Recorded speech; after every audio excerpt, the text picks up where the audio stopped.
പ്രിയപ്പെട്ട സഹോദരങ്ങളെ, പരിശുദ്ധ ഖുർആനിലെ സൂറത്തു ഷംസ് നമ്മുടെ മുമ്പിൽ തുറന്നു കാട്ടിയ, നമ്മുടെ മുമ്പിൽ സമർപ്പിച്ച ഏറ്റവും പ്രധാനപ്പെട്ട മെസ്സേജ് ഈ ലോകം നിലനിൽക്കുന്നത് ചില വൈരുദ്ധ്യങ്ങളുടെ നടുവിലാണ് എന്നാണ്. സൂറത്തുൽ ഫജ്റിലും നാം ദർശിച്ചത് ഏതാണ്ട് ഈ യാഥാർത്ഥ്യമാണ്.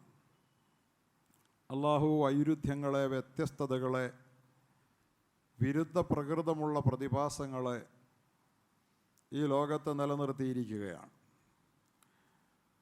ഇതേതെങ്കിലും ഒന്നിൻ്റെ ഭാഗമാകാതെ അതിനെ കൃത്യമായ നിലയിൽ ബാലൻസ് ചെയ്യുക, അതിനെ സന്തുലിതമാക്കുക എന്നതാണ് മനുഷ്യൻ എന്ന ഉത്കൃഷ്ട സൃഷ്ടിയുടെ ദൗത്യം, ധർമ്മം എന്നാണ് അള്ളാഹു ഇതിലൂടെ പഠിപ്പിക്കാൻ ശ്രമിക്കുന്നത്. ലോകത്ത് മറ്റൊരു ജന്തുവിനുമില്ലാത്ത സവിശേഷമായ ഒരു ഉത്തരവാദിത്വം മനുഷ്യന് മാത്രം നൽകി ലോകത്തേക്ക് അള്ളാഹു നിയോഗിച്ചിരിക്കുകയാണ്. ഈ വൈരുദ്ധ്യങ്ങളിൽ വഞ്ചിതരാകാതിരിക്കുക, അതിലേതെങ്കിലും ഒന്നിൻ്റെ ഏകപക്ഷീയമായ വക്താവോ പ്രയോക്താവോ ആകാതിരിക്കുക, ഏതെങ്കിലും വിരുദ്ധമായ ഒരു പ്രതിഭാസം നമ്മെ വേട്ടയാടുമ്പോൾ അത് പ്രശ്നങ്ങളുടെ അന്ത്യമാണെന്ന് കണക്കാക്കാതിരിക്കുക, അതിൽ നിന്നൊക്കെ നമുക്ക് അതിജീവനമുണ്ട്, ഉയർത്തെഴുന്നേൽപ്പുണ്ട് എന്നൊക്കെ നാം തിരിച്ചറിയുക. ഇതിലൂടെ നമ്മുടെ ജീവിതത്തിൻ്റെ ശരിയായ ജീവിതധാര കരുപ്പിടിപ്പിക്കുക. ആ ധാരയാണ് മനുഷ്യനെ മനുഷ്യനാക്കി രൂപാന്തരപ്പെടുത്തുന്നത്. ആ ധാരയിലൂടെ സഞ്ചരിച്ചാണ് നാം അള്ളാഹുവിലേക്ക് വഴി കണ്ടെത്തേണ്ടത്. ഫമൻ ശാഅ അത്തഖദ ഇലാ റബ്ബിഹി സബീല. പരിശുദ്ധ ഖുർആനിൽ അള്ളാഹു പലയിടത്തും പറയുന്ന ഒരു പദമുണ്ട്, ഫമൻ ശാഅ ഇത്തഖദ ഇലാ റബ്ബിഹി സബീല. ആരുദ്ദേശിക്കുന്നുണ്ടോ അവൻ അള്ളാഹുവിലേക്ക് തൻ്റേതായ ഒരു വഴി കണ്ടെത്തിക്കൊള്ളട്ടെ. ഇത്തഖദ ഇലാ റബ്ബിഹി സബീല.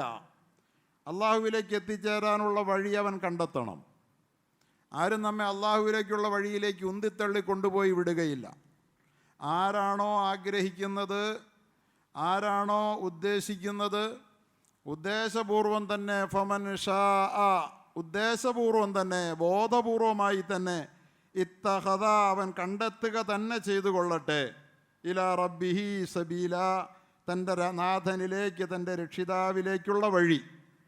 അപ്പം നമ്മുടെ വഴി നാം കണ്ടെത്തണം.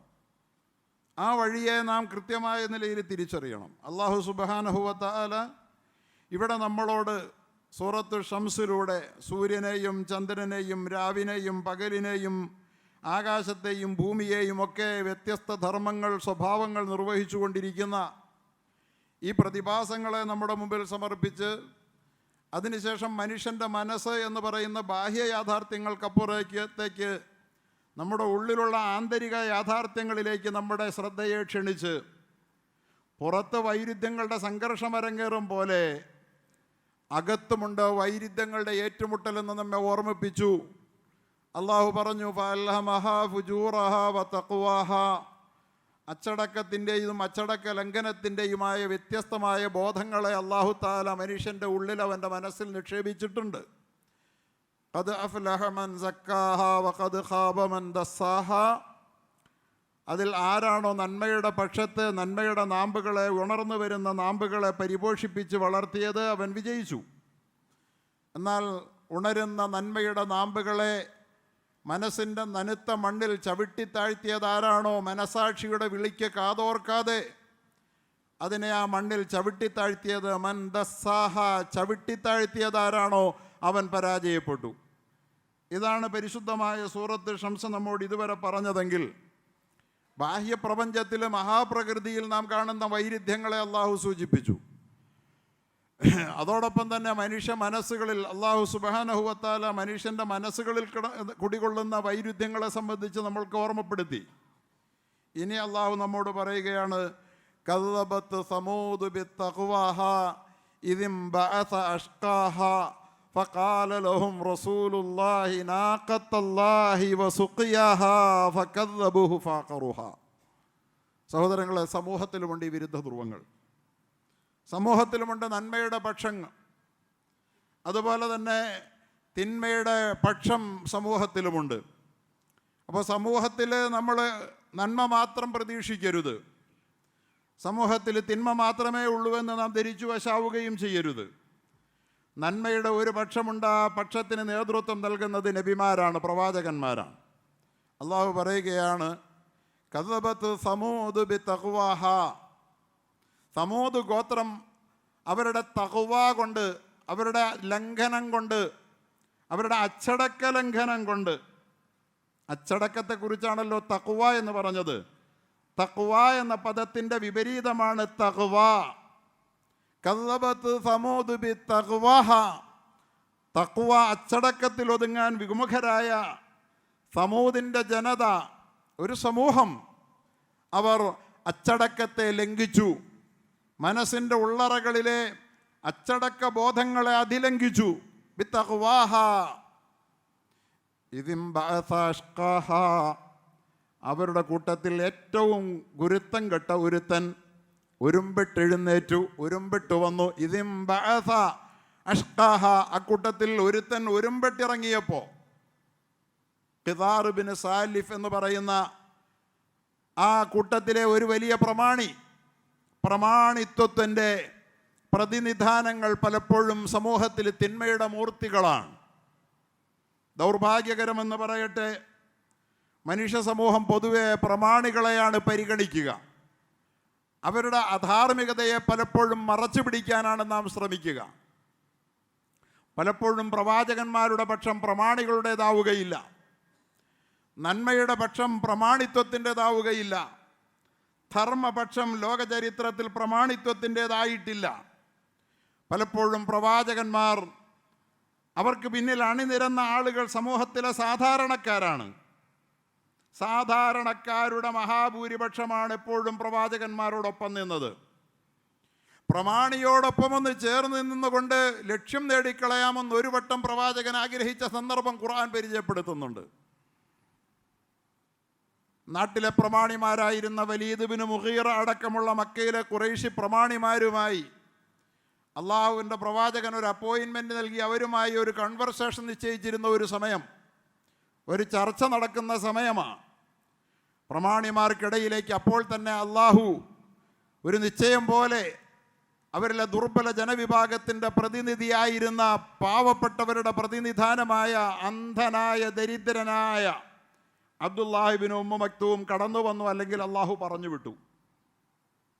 ഒരു വശത്ത് പ്രമാണിമാരിലൂടെ ഈ ലോകത്ത് ധർമ്മപദ്ധതി കരിപ്പിടിപ്പിക്കാമെന്ന വമ്പൻ പ്രതീക്ഷകളുമായി, സമൂഹത്തിൽ ഉയർന്നു നിൽക്കുന്ന അധികാര കോമരങ്ങളുമായി, സമൂഹത്തിൻ്റെ കലയുടെ സംസ്കാരത്തിൻ്റെയൊക്കെ മികവ്, അതിൻ്റെയൊക്കെ ഉച്ചസ്ഥായിയിൽ ഉയർന്നു നിൽക്കുന്ന ആളുകളുടെ അംഗീകാരം കൊണ്ട് ഈ സമൂഹത്തിൽ എന്തെങ്കിലും നടപ്പാക്കി കളയാമെന്ന വിചാരമൊക്കെ പലപ്പോഴും നമുക്കുണ്ടായിപ്പോകും.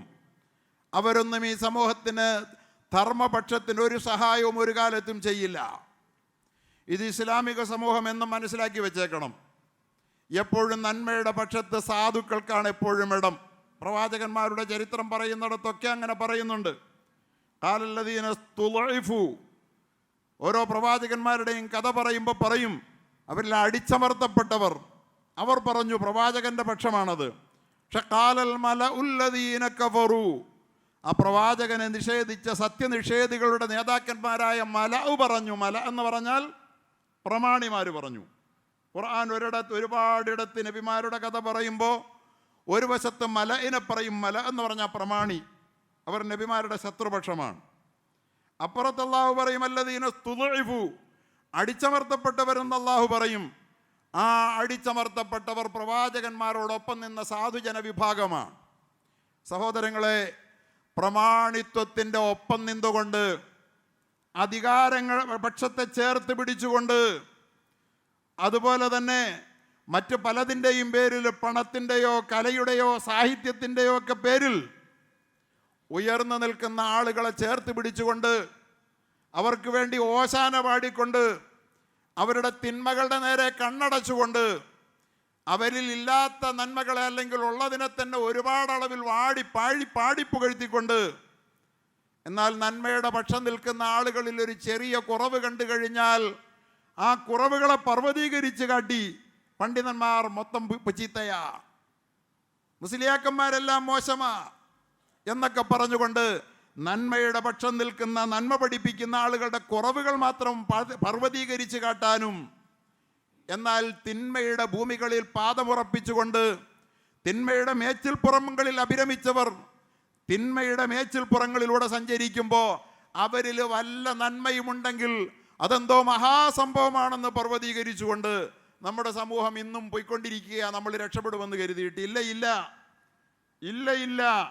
ഒരിക്കലും പ്രമാണിമാരുടെ പിന്തുണയോടുകൂടി ഈ സമൂഹം, ധാർമ്മിക സമൂഹം വിജയം കൈവരിച്ചിട്ടില്ല എന്ന് അധികാര കേന്ദ്രങ്ങളുടെ, കലാകാരന്മാരുടെ, സാഹിത്യകാരന്മാരുടെ പിന്തുണയോടുകൂടി ഈ സമൂഹം ഒരിക്കലും രക്ഷപ്പെട്ടിട്ടില്ല എന്ന് ചരിത്രം സാക്ഷിയാണെന്ന് നാം ഓർത്തു വെച്ചുകൊള്ളണം.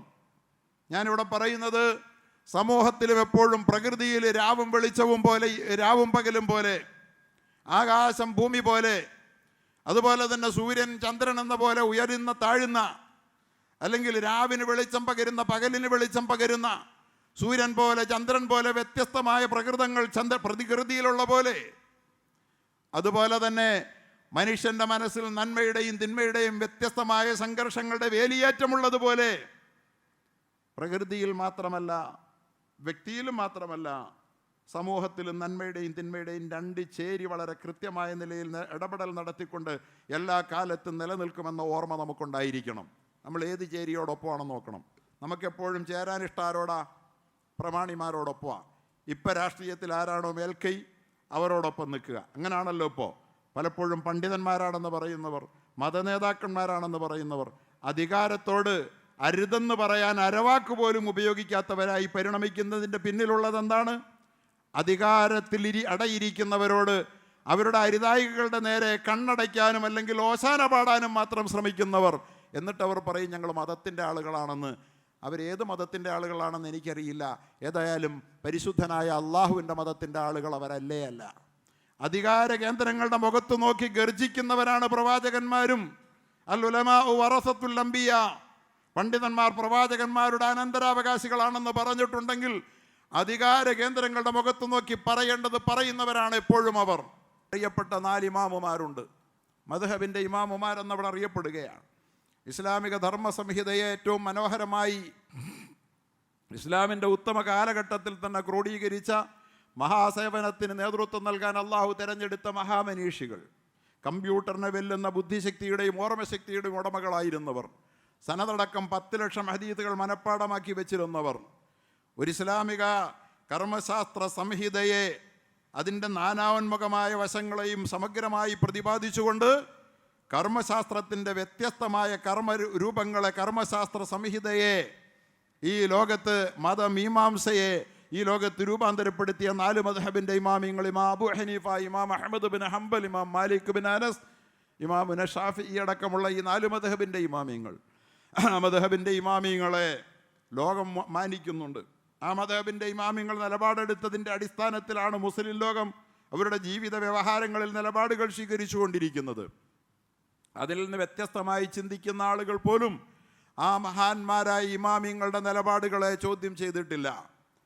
അവർ മോശക്കാരാന്ന് പറഞ്ഞിട്ടില്ല. അവർ റഹിമഹുല്ലാ, അവർ അള്ളാഹുവിൻ്റെ അനുഗ്രഹത്തിന് പാത്രീഭൂതരാണെന്ന് പറയാത്ത മുസ്ലിം ലോകത്ത് മുസ്ലിമായി ആരുമില്ല. അത്രയും സ്വീകാര്യരായ ആ 4 പണ്ഡിതന്മാരും ഇസ്ലാമിക സമൂഹത്തിൻ്റെ, മുസ്ലിമീങ്ങൾ തന്നെയായ ഭരണകൂടത്തിൻ്റെ നിഷ്ഠൂരമായ പീഡനങ്ങൾക്ക് വിധേയമായി ജയിലറകളിൽ കൊല ചെയ്യപ്പെട്ടവരാണ് എന്നോർക്കണം. അബൂ ഹനീഫ ജയിലിൽ കിടന്നാണ് മരണപ്പെട്ടത്.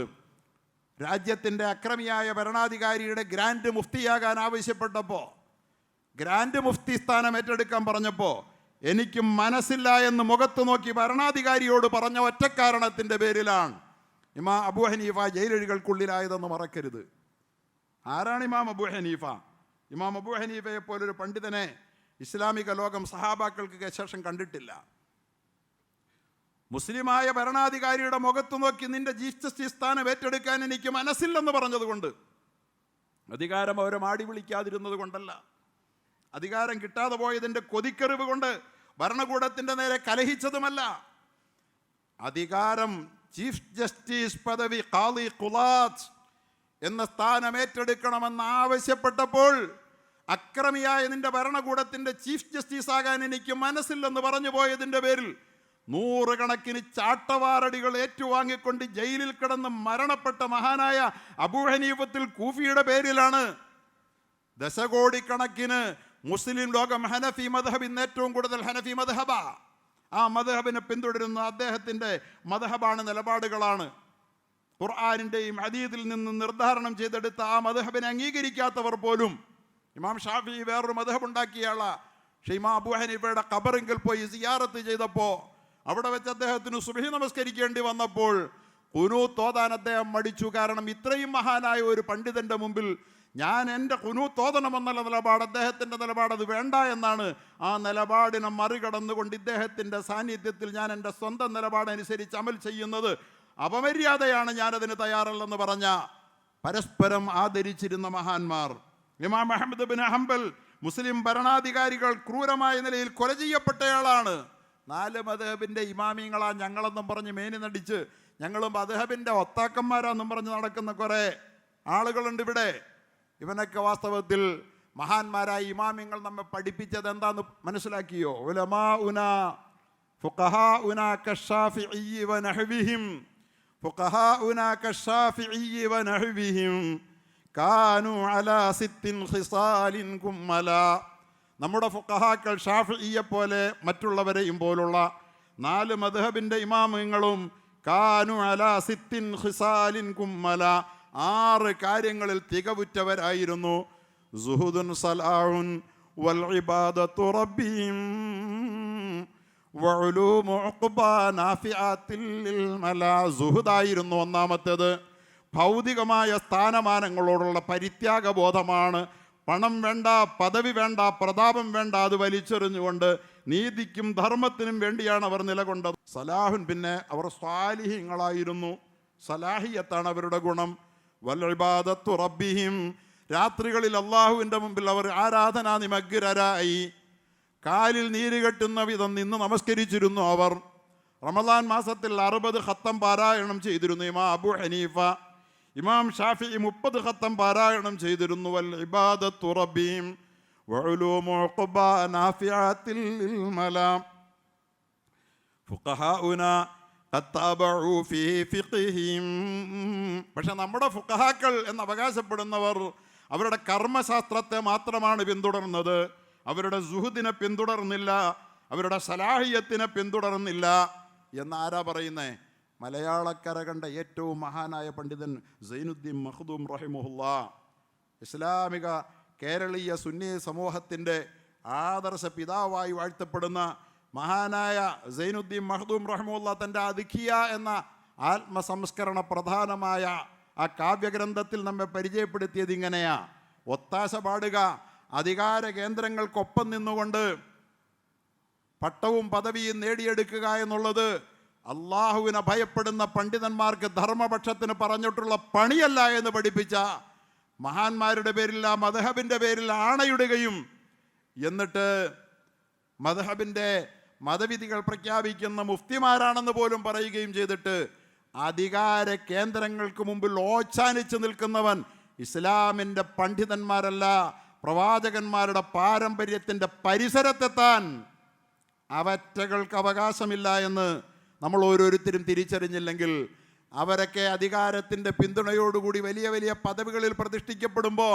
ഇവനാ ഞങ്ങളുടെ നേതാവെന്ന് മുദ്രാവാക്യം വിളിക്കാൻ മാത്രം ഈ സമുദായം അതപ്പതിച്ചു പോകും. അവിടെയാണ് ഇന്ന് ഈ സമുദായത്തിൽ നിൽക്കണേ. പദവി കിട്ടിക്കഴിഞ്ഞാൽ അതുവരെ വേണ്ടാഞ്ഞിരുന്ന ചീത്ത പറഞ്ഞുകൊണ്ടിരുന്ന ആളുകളൊക്കെ പിന്നെ വലിയാരുടെ ആളാ, പിന്നെ തങ്ങളുടെ ആളാ, അല്ലെങ്കിൽ വലിയ ഷെയ്ഖിൻ്റെ ആളാ എന്ന മട്ടിലാകരുത് നമ്മൾ. അള്ളാഹുവിൻ്റെ പരിശുദ്ധ ഖുർആൻ പറയുകയാണ്, കദ്ദബത്ത് സമൂദ് ബിത്തഖ്വഹ. സമൂദ് ഗോത്രം അവൻ്റെ ധിക്കാരം കൊണ്ട് പ്രവാചകനെ വെല്ലുവിളിച്ചു. ഇദിൻ ബഅസ അഷ്ഖാഹ, അവരുടെ കൂട്ടത്തിൽ ഏറ്റവും കുരുത്തം കെട്ട ഒരുത്തൻ ഒരുമ്പെട്ട് വന്നു. കുരുത്തം കെട്ടവന്മാരെ എന്തിനു ഒരുമ്പെട്ട് കളയുമല്ലോ. അങ്ങനെ ഒരുമ്പെട്ട് വന്നു. ഫഖാല ലഹും റസൂലുള്ളാഹി നാഖത്തല്ലാഹി വസുഖിയഹ. അപ്പോൾ അവരുടെ നബി സാലിഹ് അവരോട് പറഞ്ഞു, അള്ളാഹുവിൻ്റെ ഒട്ടകമാണ്, തൊട്ടുപോകരുത് അതിനെ എന്ന്. പ്രവാചകൻ വാണിംഗ് നൽകി താക്കീത് കൊടുത്തു. അധിക അള്ളാഹുവിൻ്റെ ഒട്ടകമാണ്. എന്തുകൊണ്ടെന്നുള്ളത് വിശദീകരിക്കാൻ നേരമില്ല, പിന്നീട് പറയാം. തൊട്ടുപോകരുത്. ഫക്കദ്ദബൂഹു, ആ നബി പറഞ്ഞതിനെ അവർ അവഗണിച്ചു, തള്ളിക്കളഞ്ഞു. ഫഅഖറുഹ, ഒട്ടകത്തെ അറുകൊല ചെയ്തു. അള്ളാഹുടെ ഒട്ടകം, ഏതെങ്കിലും ഒരു ഒട്ടകത്തെ ചൂണ്ടി പറഞ്ഞതല്ല, അത്ഭുത ഒട്ടകമായിരുന്നു.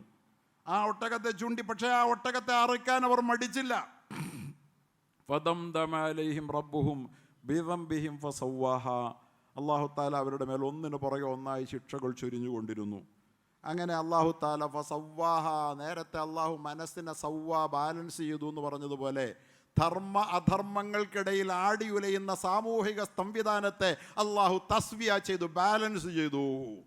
ഫസവ്വാഹ, മനുഷ്യ മനസ്സിനെ അള്ളാഹ് ബാലൻസ് ചെയ്തു.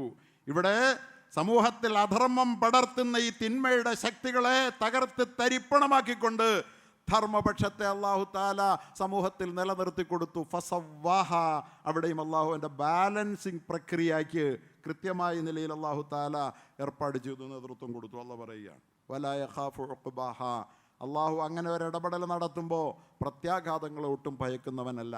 വിശദീകരിക്കാൻ നേരമില്ല. എൻ്റെ പ്രിയപ്പെട്ട സഹോദരങ്ങളെ, സമൂഹത്തിലും എന്നുമുണ്ട് രണ്ട് പക്ഷം. എവിടെയാണ് നമ്മുടെ ഇടമെന്ന് നാം അറിയണം.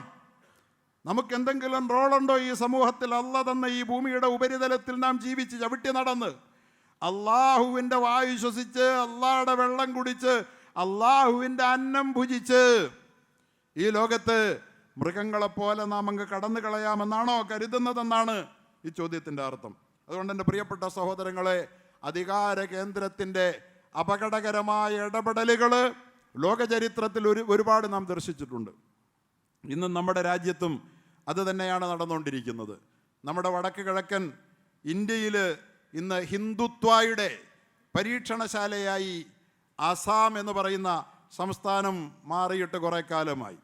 2016 അവിടെ ഒരു BJPയുടെ സർക്കാർ അധികാരത്തിൽ വന്നത് മുതൽ തുടങ്ങിയ നരനായാട്ട് വംശീയമായ ധ്വംസനങ്ങൾ ഇന്ന് അരങ്ങേറിക്കൊണ്ടിരിക്കുക. 2021 ഒരു മുഖ്യമന്ത്രി വന്നു. കോൺഗ്രസിൻ്റെ നേതൃത്വത്തിൽ 10 വർഷം മുമ്പ് വരെ ഇരുന്ന ഒരാളാണ്. പക്ഷേ അയാൾ അതോടുകൂടി നരേന്ദ്രമോദി എന്ന ഇപ്പോഴത്തെ പ്രധാനമന്ത്രി വന്ന അവിടെ നിലപാട് മാറ്റി അടിമുടി വംശീയ വിദ്വേഷം പ്രസംഗിച്ച് രാജ്യത്ത് വിദ്വേഷ അഗ്നി പടർത്തിയ ആ ഭീകരനായ മനുഷ്യൻ ഇന്ന് അയാളെ മുഖ്യമന്ത്രി സ്ഥാനത്തിരുത്തി അയാളുടെ വർഗീയ പ്രവണതകൾ കാക്ക കൂട്ടാൻ വേണ്ടിയിട്ട് ഇന്ന് രാജ്യം ഭരിക്കുന്ന കക്ഷി ഏർപ്പാട് ചെയ്തു കൊടുത്തപ്പോൾ ഇന്ന് അസമിലെ മുസ്ലിം ഭൂരിപക്ഷ മേഖലകളിൽ നിന്ന് കുടിയിറക്കലിൻ്റെ പുതിയ വാർത്തകളാണ് നമ്മൾ ഓരോ ദിവസവും കേട്ടുകൊണ്ടിരിക്കുന്നത്. അവിടെ താമസിക്കുന്ന ബംഗാളികൾ, അവർ ബംഗ്ലാദേശികളാന്ന് പറഞ്ഞ് കയ്യേറ്റക്കാരാണ്, നുഴഞ്ഞ കയറ്റക്കാരാന്ന് മുദ്രകുത്തി ആയിരക്കണക്കിന് മുസ്ലിങ്ങളെ സ്വന്തം ഗ്രാമങ്ങളിൽ നിന്ന് ആട്ടിപ്പായിച്ചുകൊണ്ടിരിക്കുകയാണ്. വേദനാജനകമായ ഒരു ദുരവസ്ഥയിലൂടെ സമൂഹം കടന്നുപോയിക്കൊണ്ടിരിക്കുകയാണ്. ഇവിടെ സമൂഹത്തിൻ്റെയും ഈ രണ്ട് വളരെ ഭീകരമായ ക്രൂരമായ മനുഷ്യത്വ വിരുദ്ധവും പൈശാചികവുമായ ഒരു മുഖം നാം അവിടെ കാണുകയാണ്. അപ്പുറത്ത് ധർമ്മപക്ഷത്തും ആളുണ്ട് എന്ന് നാം കാണേണ്ടതുണ്ട്. മനുഷ്യരെന്നും അങ്ങനെയാണ്. മുസ്ലിങ്ങളെന്ന് ഞാൻ പറയില്ല, മനുഷ്യരെന്നും അങ്ങനെയാണ്. എല്ലാവരും ഒരുപോലെ മോശക്കാരാവുകയില്ല. ഇവിടെ ഒരു മാസത്തിനിടെ ആ സംസ്ഥാനത്തിൽ 4000-ലധികം വീടുകൾ തകർത്തു എന്ന് നേരത്തെ മാധ്യമങ്ങൾ റിപ്പോർട്ട് ചെയ്തു. വീടുകളോടൊപ്പം തന്നെ മദ്രസകളും പള്ളികളും ഈദ്ഗാഹുകളും എല്ലാം മണ്ണോട് ചേരുകയാണ്. പാവപ്പെട്ട ജനങ്ങൾ അവിടെ 15 ദിവസം മുമ്പ് അനധികൃതമാണെങ്കിൽ നോട്ടീസ് നൽകണമെന്നുള്ള വ്യവസ്ഥകൾ പോലും ലംഘിക്കപ്പെട്ട് ഗോൽപ്പാര ജില്ലയിൽ ഒറ്റ ദിവസം തിങ്കളാഴ്ച 1100 കുടുംബങ്ങളെ അവരുടെ വീടുകൾ ബുൾഡോസർ കൊണ്ട് ഇടിച്ച് നിരത്തി തെരുവിലേക്ക് വിടുകയാണ്. അവർക്ക് കിടക്കാൻ ഇടമില്ല, അവർക്ക് തലചായ്ക്കാൻ ഒരു കൂര പോലുമില്ല.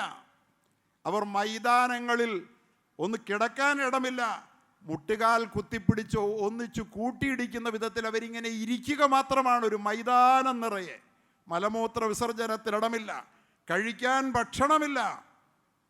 ഇത്തരത്തിൽ താൽക്കാലിക വാസം ഒരുക്കണമെന്ന കോടതി നിർദ്ദേശങ്ങളും കാറ്റിൽ പറത്തി വംശീയ ഉന്മൂലനത്തിൻ്റെ വളരെ കൃത്യമായ ഇടപെടലുകൾ അവിടെ നടത്തിക്കൊണ്ടിരിക്കുകയാണ്. പത്രങ്ങളിൽ വാർത്തകൾ വരികയാണ്. സ്ത്രീകൾ, കുഞ്ഞുങ്ങൾ അലറി കരയുകയാണ്, നിലവിളിക്കുകയാണ്. മലമൂത്ര വിസർജനം ചെയ്യാൻ ഇടമില്ല. മൈതാനത്ത്, തുറന്ന മൈതാനത്ത് അവർ കിടക്കുകയാണ്. എത്ര ആളുകളെയാണ് ബംഗാൾ വംശജരായ മുസ്ലിങ്ങളെ കുടിയേറ്റക്കാരായി കണ്ട് ഇവർ ജിഹാദികളാണെന്ന് പറഞ്ഞുകൊണ്ട് ആ പാവപ്പെട്ട ജനങ്ങളെ അസമിൽ ഇന്ന് വേട്ടയാടിക്കൊണ്ടിരിക്കുക. പ്രിയപ്പെട്ടവരെ, അവർ പറയുന്നത് 2041 അസം മുസ്ലിം ഭൂരിപക്ഷ സംസ്ഥാനമാകുമെന്ന ഈ ജനസംഖ്യയെ പറഞ്ഞുകൊണ്ടുള്ള പേടിപ്പിക്കൽ നമ്മുടെ രാജ്യത്ത് ഇന്ന് എല്ലായിടത്തും നടന്നുകൊണ്ടിരിക്കുക. നമ്മുടെ തന്നെ കേരള സംസ്ഥാനത്തേക്കും അവർ ലക്ഷ്യം വെച്ചപ്പോൾ നമ്മുടെ മതേതര രാഷ്ട്രീയത്തിൻ്റെ പ്രതിനിധികൾ പോലും കേരളം മുസ്ലിം സംസ്ഥാനത്തിനുമായി വൈകാതെ മാറുമെന്ന് പറഞ്ഞു. കേരളത്തിൻ്റെ മതേതര മുഖ്യമന്ത്രിമാരും ആഭ്യന്തരമന്ത്രിമാരും വരെ പറഞ്ഞു കേരളം ഇവിടെ ഭൂരിപക്ഷ സംസ്ഥാനമാകും, ഇന്ത്യ മുസ്ലിം രാഷ്ട്രമാകുമെന്ന്. ഇതാര് പറഞ്ഞു പറയിക്കുന്നതാണ്? ഈ ജനസംഖ്യ പറഞ്ഞുകൊണ്ടുള്ള പേടിപ്പിക്കൽ ഒരു അസമിൻ്റെ മാത്രം പ്രശ്നമല്ലെന്നും അത് കേരളത്തിലേക്ക് നീണ്ടുവരുന്നുവെന്നും അത് ഇന്നലെ പറഞ്ഞുകൊണ്ടിരുന്നത് വർഗീയവാദികളായിരുന്നെങ്കിൽ, ഈ വംശീയവാദികളായിരുന്നെങ്കിൽ മതേതരന്മാരായ നേതാക്കന്മാരുടെ നാവുകളിലൂടെയും അത് പുറത്തു വന്നുകൊണ്ടിരിക്കുന്നു. മലപ്പുറം ജില്ലയെക്കുറിച്ച്, അവിടെ ഭൂരിപക്ഷത്തെക്കുറിച്ച് പറയുന്നു. ഇങ്ങനെയൊക്കെ പറഞ്ഞ് ജനസംഖ്യ പറഞ്ഞുകൊണ്ടുള്ള ഉന്മൂലന പ്രക്രിയയ്ക്ക് ഒരു സംസ്ഥാനത്തിൽ 28 MLA-മാരുണ്ടായിരുന്നു അസമിൽ ഒരു മുസ്ലിം പാർട്ടിക്ക് കഴിഞ്ഞ ദിവസം. അവിടെയാണ് യഥാർത്ഥത്തിൽ ഇത് നടക്കുന്നതെന്ന് ഓർക്കണം. നമ്മൾ വിചാരിക്കും നമുക്കങ്ങനെയല്ലോ 10-20 MLA-മാരൊക്കെ നമ്മുടെ ആളുകൾക്കുണ്ടല്ലോ എന്ന്. ഒരു കാര്യവുമില്ല. അനധികൃതമാണെന്ന് പറഞ്ഞാൽ ഒരു നോട്ടീസ് പോലും കൊടുക്കാതെ അവരെ കുടിയിറക്കാൻ മടിയില്ല. NRCയുടെ കുരുക്കിൽപ്പെട്ട് ലക്ഷക്കണക്കിന് ആളുകൾ ഇപ്പോഴും കോടതി കയറി ഇറങ്ങുകയാണ്. 40 ലക്ഷം പേരെയാണ് അതിൻ്റെ പേരിൽ അനധികൃത കുടിയേറ്റക്കാർ എന്ന് പറഞ്ഞ് പുറത്താക്കിയത്. അവസാനം അപ്പീലുകൾ പരിഗണിച്ച് പട്ടിക പുതുക്കിയപ്പോൾ 20 ലക്ഷം പേര് പുറത്ത്. അതിൽ ഹിന്ദുക്കളുണ്ടെന്നറിഞ്ഞപ്പോൾ ഹിന്ദുക്കൾക്ക് പ്രശ്നമല്ലെന്ന് പറഞ്ഞത്. ഇതൊക്കെ NRC കാലത്ത് നാം കുറേ ചർച്ച ചെയ്തതാ. അസം ഇന്ന് അനുഭവിക്കുകയാണ്. ഒരു സമൂഹത്തിൻ്റെ അധാർമിക ശക്തിയുടെ ക്രൂരമായ ഇടപെടൽ എല്ലാ കാലത്തും ലോക ചരിത്രത്തിൽ ഉണ്ടായിട്ടുണ്ട്. നമുക്കതുണ്ടാവുകയില്ലെന്ന് നാം ഒരിക്കലും കരുതരുത്.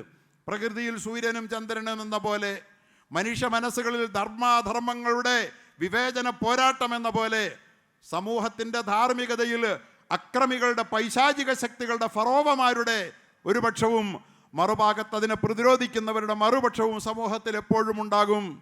എപ്പോഴും നമ്മൾ അള്ളാഹു പ്രകൃതിയെ ബാലൻസ് ചെയ്ത് നമുക്ക് അനുകൂലമാക്കിയ പോലെ മനസ്സിനെ ബാലൻസ് ചെയ്തതിൻ്റെ താളം തെറ്റാതെ നിലനിർത്തി തന്നപ്പോൾ നമ്മളതിൻ്റെ നന്മയുടെ പക്ഷം തിരഞ്ഞെടുത്ത് തിന്മയുടെ പക്ഷത്തു നിന്ന് വഴിമാറൽ നമ്മുടെ ബാധ്യതയായതുപോലെ സമൂഹത്തിൽ അധാർമികതയുടെ ശക്തികൾ അവരുടെ എല്ലാ അക്രമവാസനകളും പ്രകടിപ്പിച്ചുകൊണ്ട് ദശലക്ഷക്കണക്കിന് മനുഷ്യരെ കുടിയൊഴിപ്പിച്ചവർക്ക് പാർക്കാൻ ഇടമില്ലെന്ന് പറയുന്നതിൻ്റെ ക്രൂരത എത്ര ഭീകരമാണ്. ഇന്നലെ താമസിക്കുന്ന വീടിൽ നിന്ന് മൈതാനത്തേക്കും തെരുവിലേക്കും വലിച്ചെറിയപ്പെടുന്ന ഒരു ജനത. ആ നിലയിലാകുമ്പോൾ പ്രിയപ്പെട്ടവരെ, ഇത് കേവലം കുടിയേറിക്കൽ പദ്ധതിയല്ല. ഈ ബുൾഡോസർ രാജ് ഇത് വംശീയ ഉന്മൂലനം തന്നെയാണ് എന്ന് ആദ്യം ബുൾഡോസർ രാജിൽ തുടങ്ങിയതാ. നമ്മളതൊന്നും വലിയ ഗൗരവത്തിലെടുത്തില്ല. പ്രിയപ്പെട്ടവരെ, ചില ഇടപെടലുകൾ നടന്നു വരികയാണ്. ഇന്നലെ നമുക്ക് സന്തോഷമുള്ള ഒരു സംഗതി, ഈ അപകടപ്പെടുത്തൽ, അതായത് വോട്ടർ പട്ടികയിൽ നിന്ന് ഈ രാജ്യത്ത് ജീവിക്കുന്ന തങ്ങൾക്ക് വോട്ട് കിട്ടുകയില്ലെന്ന് പ്രതീക്ഷിക്കുന്നവരുടെ പേര് നീക്കം ചെയ്യുക, യഥാർത്ഥത്തിൽ പേരില്ലാത്തവരെ അതിൽ കുത്തിത്തിരുകുക. രാജ്യത്തിൻ്റെ LOP, രാജ്യത്തിൻ്റെ ലോക്സഭാ പ്രതിപക്ഷ നേതാവ് ഇന്നലെ നടത്തിയ വാർത്താ സമ്മേളനം നാം ശ്രദ്ധിച്ചില്ലേ? സന്തോഷമുള്ളൊരു സംഗതി, ഇന്ത്യ സഖ്യത്തിലെ മുഴുവൻ ആളുകളും കക്ഷി രാഷ്ട്രീയമായ വ്യത്യാസങ്ങളെല്ലാം പറന്ന് പ്രതിപക്ഷ നേതാവിന് പിന്തുണ നൽകിയതായി കാണുന്നുണ്ട്. പുറത്തു പോയവർ പോലും പിന്തുണച്ച കാഴ്ച കാണുന്നുണ്ട്. ഈ കൂട്ടായ്മയെ ബലപ്പെടുത്തി പൊരുതാനുള്ള ധാർമ്മിക ഉത്തരവാദിത്വം ഇരയാക്കപ്പെടുന്ന ഒരു സമൂഹത്തിനാണ് എന്ന കാര്യം നാം മറന്നു പോകരുത്. എനിക്ക് പണിയൊന്നുമില്ലെന്ന് നാം ഒരിക്കലും കരുതി പോകരുത്. കരങ്ങൾ നീണ്ടുവരുന്നത്, ദംഷ്ട്രകൾ നീണ്ടുവരുന്നത് നമ്മുടെ കൂടി നേരെയാണ് എന്ന കാര്യം നാം മറക്കരുത്. ഒരു മണ്ഡലത്തിൽ തന്നെ 7 നിയമസഭാ മണ്ഡലങ്ങളുള്ളിടത്ത് ഒരു മണ്ഡലത്തിൽ 1,250,000 വോട്ടുകൾ അധികം ചേർത്തുകൊണ്ട്, അതെങ്ങനെയാണ് ചേർത്തത് എന്നൊന്ന്, ഡ്യൂപ്ലിക്കേറ്റ് വോട്ടുകൾ, 2 വിലാസമില്ലാത്ത വോട്ടർമാർ, 3 ഒരൊറ്റ വിലാസത്തിൽ കണക്കിൽ കവിഞ്ഞ വോട്ടർമാർ, 4 ഫോട്ടോ വയ്ക്കാത്ത വോട്ടർമാർ, 5 ഫോം 6 വഴി ചേർത്ത വ്യാജ വോട്ടർമാർ. LOP രാജ്യത്തിൻ്റെ പ്രതിപക്ഷ നേതാവ് വളരെ കൃത്യമായി കുട്ടികൾക്ക് ക്ലാസ് എടുക്കുന്നത് പോലെ മാധ്യമങ്ങളുടെ മുമ്പിൽ പറഞ്ഞിട്ട് അത് അവഗണിക്കുന്ന മാധ്യമങ്ങളെയാണ് നാം രാജ്യത്ത് കാണുന്നതെങ്കിൽ അവഗണിക്കാൻ അനുവദിക്കാതിരിക്കേണ്ട ഉത്തരവാദിത്വം 35 കോടിയുള്ള ഇന്ത്യൻ മുസൽമാൻ ഒന്നിച്ചുള്ളതാണ് എന്ന് ഈ സന്ദർഭത്തിൽ സൂചിപ്പിക്കാൻ ഞാൻ ആഗ്രഹിക്കുകയാണ്. സംഘർഷഭരിതമാണ് ലോകം. വ്യത്യസ്തകളുടെ കൂടിച്ചേരലാണ് പ്രകൃതി. വ്യത്യസ്തകളുടെ സംഘർഷങ്ങളുടെ നന്മതിന്മകളുടെ അലയടിയാണ് മനുഷ്യൻ്റെ അന്തരംഗം. ഈ സമൂഹവും എപ്പോഴും തിന്മയും നന്മയും തമ്മിലുള്ള ഏറ്റുമുട്ടലാണെന്ന കാര്യം മറന്ന് സമരമെന്ന് പറയുന്നത് എനിക്ക് വിധിക്കപ്പെട്ടതല്ലെന്ന മനോഭാവവുമായി നാം ആരും മുന്നോട്ട് പോകരുതെന്നും നമ്മുടെ ഇസ്ലാമികമായ ധാർമ്മികമായ ഉത്തരവാദിത്വം നമുക്ക് നിർവഹിക്കണമെന്നും മാത്രം സൂചിപ്പിക്കാനാണ് ഈ സന്ദർഭത്തിൽ ഞാൻ ആഗ്രഹിക്കുന്നത്. അല്ലാഹു തആല നമ്മളോട് വളരെ കൃത്യമായി ചോദിക്കുന്നുണ്ട്, വമാലക്കും, നിങ്ങൾക്കെന്ത് പറ്റി? ലാ തുഖാതിലൂന ഫീ സബീലില്ലാ, അള്ളാഹുവിൻ്റെ മാർഗത്തിൽ നിങ്ങൾക്ക് എന്തുകൊണ്ട് സമരം ചെയ്തുകൂടാ? അള്ളാഹുവിൻ്റെ ചോദ്യമാണ്. നമുക്ക് പണിയില്ലെന്ന് കരുതരുത്. അള്ളാഹുവിൻ്റെ മാർഗത്തിൽ എന്ന് പറഞ്ഞാൽ അള്ളാഹു അഭിലഷിക്കുന്ന മാർഗത്തിൽ നമുക്ക് സമരം ചെയ്യേണ്ടതുണ്ട്. നാം അടങ്ങിയിരിക്കേണ്ടവരല്ല. NRCയുടെ കാലത്ത് കേരളത്തെയും അത് ബാധിക്കുമെന്ന് കണ്ടപ്പോൾ ഇവിടൊക്കെ സമരരംഗത്തിറങ്ങി. അതിന് കുറേ ഫലം കണ്ടു. സമരമുണ്ട്, പോരാട്ടമുണ്ട് ജീവിതത്തിൽ. അതുകൊണ്ട് അല്ലാഹു ചോദിക്കുകയാണ്, അള്ളാഹുവിൻ്റെ മാർഗത്തിൽ സമരം ചെയ്യുന്നതിന് നിങ്ങൾക്ക് എന്താണ് തടസ്സം?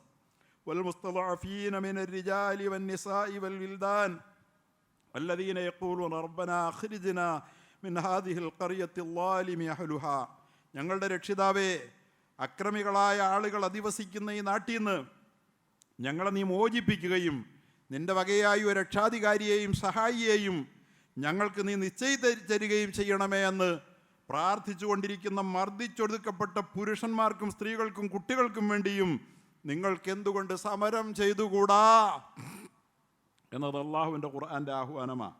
നമുക്കിനി അങ്ങനെ അടങ്ങിയിരിക്കാനൊന്നും പറ്റില്ല. അത്രയ്ക്കങ്ങ് ശാന്തരാകാനും പറ്റില്ല. ജനാധിപത്യപരമായി നമ്മളെ പിന്തുണയ്ക്കുന്ന നമ്മുടെ സമൂഹത്തോടൊപ്പം നിന്ന് ആവശ്യം നമ്മുടേതാണെന്ന് കൂടി തിരിച്ചറിഞ്ഞുകൊണ്ട് സമരം ചെയ്യുക എന്ന വളരെ കൃത്യമായ ഉത്തരവാദിത്വം ഒരു വശത്ത് നിർവഹിക്കുമ്പോൾ തന്നെ തെരുവിലേക്ക് വലിച്ചെറിയപ്പെട്ട ഈ പാവം ജനതയ്ക്ക് വേണ്ടി നമ്മളാൽ കഴിയുന്നത് ചെയ്യുക കൂടി വേണം. ജമിയത്തുൽ ഉലമായ ഹിന്ദ് എന്നൊരു സംഘടനയുണ്ട്. ആ സംഘടനയുടെ വിനീതൻ കേരളത്തിൻ്റെ സെക്രട്ടറി കൂടിയാണ്. എൻ്റെ മിടുക്കും സാമർഥ്യവും ഞാൻ പറയുകയല്ല. രാജ്യത്തിൻ്റെ സ്വാതന്ത്ര്യത്തിന് വേണ്ടി പൊരുതിയ, ഇന്ത്യയുടെ സ്വാതന്ത്ര്യത്തിന് വേണ്ടി പൊരുതിയ മൗലാന അബുൽ കലാം ആസാദ്, ഹുസൈൻ അഹമ്മദ് മദനി പോലുള്ളവർ നേതൃത്വം നൽകിയ ഒരു സംഘടനയാണ്. ആ സേവനം പരിഗണിച്ചുകൊണ്ട് ഇന്ത്യയുടെ പാർലമെൻറ്റിലേക്ക്, രാജ്യസഭയിലേക്ക് അതിൻ്റെ പ്രതിനിധിയെ നോമിനേറ്റ് ചെയ്യുമായിരുന്നു പതിറ്റാണ്ടുകളോളം കോൺഗ്രസ്. ആ പ്രസ്ഥാനം ഇന്നും സജീവമാണ്. ബുൾഡോസർ രാജിനെതിരിൽ നിയമം പോരാട്ടത്തിലൂടെ അത് നിർത്തിവെപ്പിക്കാൻ വിധി സമ്പാദിച്ചതും മദ്രസയ്ക്കെതിരിലുള്ള എല്ലാ പ്രവർത്തനങ്ങളിലും നിയമപരമായ പോരാട്ടം നടത്തിക്കൊണ്ടിരിക്കുന്ന ഈ സംഘടന ഒരു ആഹ്വാനം നൽകിയിട്ടുണ്ട്. ബഹുമാന്യരെ, ആസാമിലെ കാര്യങ്ങൾ ദുഃഖകരമാണെന്നറിയാമല്ലോ. ഭരണകൂടത്തിൻ്റെ ബുൾഡോസർ നിരക്കാതെ ചരിച്ചുകൊണ്ടിരിക്കുന്നു. അതുകൊണ്ട് വ്യത്യസ്ത പ്രദേശങ്ങളിലായി ധാരാളം ഏക്കറുകളിൽ പരന്നു കിടക്കുന്ന 30,000-ലേറെ മുസ്ലിം കുടുംബങ്ങളുടെ വീടുകൾ തകർക്കപ്പെട്ടു. 30,000-ലേറെ മുസ്ലിം കുടുംബങ്ങൾ. വീടുകൾ മാത്രമല്ല, കടകളും മസ്ജിദുകളും ഈദ്ഗാഹുകളും ഖബർസ്ഥാനുകളും തരിശുഭൂമികളായി മാറ്റപ്പെട്ടു. ഇത്തരുണത്തിൽ ജമിയത്തുൽ ഉലമായ ഹിന്ദ് അധ്യക്ഷൻ മൗലാന അർഷദ് മദനിയുടെ നിർദ്ദേശപ്രകാരം ആസാം ഘടകം കഴിയുന്നത്രയും സാധുക്കളെ സഹായിക്കാൻ ശ്രമിച്ചുകൊണ്ടിരിക്കുകയാണ്. ക്യാമ്പുകൾ തയ്യാറാക്കി അവരെ താമസിപ്പിക്കുകയും അവശ്യ വസ്തുക്കൾ വിതരണം നടത്തുകയും ചെയ്യുന്നതിനാണ് ഇപ്പോൾ മുൻഗണന. അതുകൊണ്ട് ജമിയത്തുൽ ഉലമ കേരള ഘടകത്തിൻ്റെ കീഴിൽ മുന്നോട്ട് വന്ന് സഹായിക്കണമെന്ന് അഭ്യർത്ഥിച്ചുകൊണ്ട് ഒരു അഭ്യർത്ഥന നമുക്ക് കിട്ടിയിട്ടുണ്ട്. ഞാൻ മറ്റൊന്നുകൊണ്ടും പറയുകയല്ല.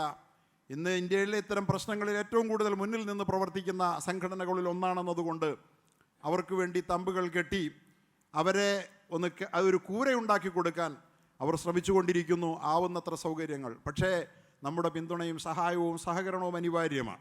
നമ്മളിലേക്ക് നാളെ നീണ്ടുവരാൻ പോകുന്ന ഈ നീരാളി കൈകൾ ഇന്ന് അസമിലെ പാവപ്പെട്ട ജനതകളെ 30,000 കുടുംബങ്ങൾ ബുൾഡോസർ വെച്ച് തകർത്തെറിഞ്ഞെന്ന് പറയുമ്പോൾ അതിൻ്റെ ഭീകരതയുടെ വ്യാപ്തി നിങ്ങൾ മനസ്സിലാക്കണം. അതുകൊണ്ട് എൻ്റെ പ്രിയപ്പെട്ട സഹോദരങ്ങളോട് പറയാനുള്ളത്, ഇൻഷാ അല്ലാ ഇവിടെ ജമാഅത്തിൻ്റെ അനുമതിയോടുകൂടി ഞാൻ പറയുകയാണ്, ഇൻഷാ അല്ലാ അടുത്ത വെള്ളിയാഴ്ച നിങ്ങൾ വരുമ്പോൾ ഈ കാര്യത്തിലേക്ക് അവരവരുടെ അക്കൗണ്ട് നമ്പർ നമുക്ക് തന്നിട്ടുണ്ട്. എങ്കിലും വ്യക്തിപരമായി നമ്മൾ ചെയ്യുന്ന സഹായത്തേക്കാൾ നമുക്ക് നമ്മുടെ പള്ളിയിൽ ഇൻഷാ അല്ലാ ഒരു ധനം സമാഹരിച്ച്, ഒരു സഹായധനം സമാഹരിച്ച് അവിടെ ഏതെങ്കിലും ഒരു തമ്പിന് ഒരു മേൽക്കൂര ചാർത്താനെങ്കിലും സഹായകമാകുന്ന 10,000-കണക്കിന് ആളുകളാണ് ഒരു തമ്പിൽ സമ്മേളിക്കുന്നത്. ആ തമ്പുകൾ കാണുമ്പോൾ നമുക്ക് വാസ്തവത്തിൽ കണ്ണീര് വരും. അതുകൊണ്ട് എല്ലാ സഹോദരങ്ങളും നമ്മൾ ഈ സംഘർഷഭരിതമായ ലോകത്ത് നമുക്ക് ചില ഉത്തരവാദിത്വം കൊണ്ട് ലഖദ് ഖലഖ്നൽ ഇൻസാന ഫീ കബദ്, പണിയെടുക്കാൻ വേണ്ടി സംഘർഷത്തിന് വേണ്ടിയാണ് ഈ ലോകത്ത് മനുഷ്യനെ നാം പടച്ചത് തന്നെ എന്ന് അല്ലാഹു തആല സൂറത്തുൽ ബലദിലും പറഞ്ഞു, സൂറത്തുൽ ഫജ്റിലും പറഞ്ഞു, സൂറത്ത് ഷംസിലും നമ്മെ ഓർമ്മിപ്പിക്കുന്നു. നമുക്ക് സംഘർഷഭരിതമായ ലോകത്ത് ചില ഉത്തരവാദിത്വങ്ങളുണ്ട്. അത് നാം നിർവഹിച്ചുകൊണ്ട് നമുക്ക് പടച്ചവൻ്റെ മുമ്പിലേക്ക് പോകാനാവണം. അതുകൊണ്ട് എൻ്റെ പ്രിയപ്പെട്ട സഹോദരങ്ങളോട് വിനീതമായ അഭ്യർത്ഥന, അടുത്ത ആഴ്ച വരുമ്പോൾ ഇൻഷാ അല്ലാഹ് പള്ളിയിൽ നടത്തുന്ന സമാഹരണത്തിൽ, സഹായധന സമാഹരണത്തിൽ നിങ്ങളെല്ലാവരും നിങ്ങളുടെ മികച്ച പങ്ക്, നിങ്ങളുടെ സംഭാവനകൾ നിക്ഷേപിക്കണമെന്ന് അഭ്യർത്ഥിക്കുകയാണ്. ഇന്ന് സമാഹരിക്കുന്നില്ല, ഇൻഷാ അല്ലാഹ് അടുത്ത ആഴ്ചത്തേക്ക് മാറ്റി വയ്ക്കുകയാണ്. എല്ലാവരുടെയും സഹകരണങ്ങൾ പ്രതീക്ഷിക്കുകയാണ്. അള്ളാഹു നമുക്ക് നല്ല തൗഫീഖ് പ്രദാനം ചെയ്യുമാറാകട്ടെ. നന്മയിൽ അള്ളാഹു നമുക്ക് തന്ന സമ്പാദ്യങ്ങളെ, സൗകര്യങ്ങളെ വിനിയോഗിക്കാൻ അള്ളാഹു തൗഫീഖ് നൽകുമാറാകട്ടെ എന്ന പ്രാർത്ഥനയോടെ, സാധുക്കളായ മനുഷ്യർ എവിടേക്കെന്നറിയില്ല. റോഹിംഗ്യൻസിൻ്റെ നമ്മുടെ കാര്യം നമുക്കറിയാം. ആരും അവരോട് കനിയുന്നില്ല. ഇപ്പോഴും ഗസയോട് വിശന്നൊട്ടിയ വയറുമായി പിഞ്ചു കുഞ്ഞുങ്ങൾ വിശന്ന് മരിക്കുന്നു. വെറും അസ്ഥിപഞ്ചരം മാത്രമായ ചിത്രങ്ങൾ നിങ്ങൾ കണ്ടില്ലേ ഈ കഴിഞ്ഞ ദിവസം ഒരു പത്രത്തിൻ്റെ മുമ്പിൽ? വിശന്ന് എല്ലും തൊലിയും മാത്രമായ കുഞ്ഞുങ്ങളുടെ ശരീരങ്ങളാണ് നമ്മുടെ മുമ്പിൽ വരുന്നത്. പട്ടിണിക്കിട്ട് കൊല്ലരുതേ എന്ന് പറയാൻ ഒരുത്തനുമില്ല ഈ ലോകത്ത്. ഗസയിലില്ല, റോഹിംഗ്യക്കാരനില്ല, അസമിനില്ല. നാളെ നമുക്ക് വേണ്ടിയും ഉണ്ടായി എന്ന് വരില്ല. അതുകൊണ്ട് ഇടപെടേണ്ടത് ഇപ്പോഴാണ്. ആവുന്നത്ര ഇടപെടുക. അള്ളാഹു നമുക്കതിന് തൗഫീഖ് നൽകുമാറാകട്ടെ. നന്നായി പ്രാർത്ഥിക്കുക. നമുക്ക് മാലക്കും ലാ തുഖാത്തിലൂൻ, എന്തേ നിങ്ങൾക്ക് സമരം ചെയ്യാൻ കഴിയാത്തത്, നിങ്ങൾക്ക് എന്ത് പറ്റി എന്ന അള്ളാഹുവിൻ്റെ ചോദ്യം നമ്മുടെ മനസാക്ഷികളിൽ ഉയർന്നു നിൽക്കട്ടെ എന്ന് മാത്രം സൂചിപ്പിച്ചുകൊണ്ട് ആവുന്നത് ചെയ്യാൻ നമുക്ക് കഴിയുമാറാകണമെന്ന് ഒരിക്കൽ കൂടി പറഞ്ഞുകൊണ്ട് എൻ്റെ വാക്കുകൾ ഉപസംഹരിക്കുകയാണ്. അൽഹംദുലില്ലാഹി അവ്വലം വ ആഖിറ വ ആഖിറു ദഅവതി അനിൽ ഹംദുലില്ലാഹി റബ്ബിൽ ആലമീൻ.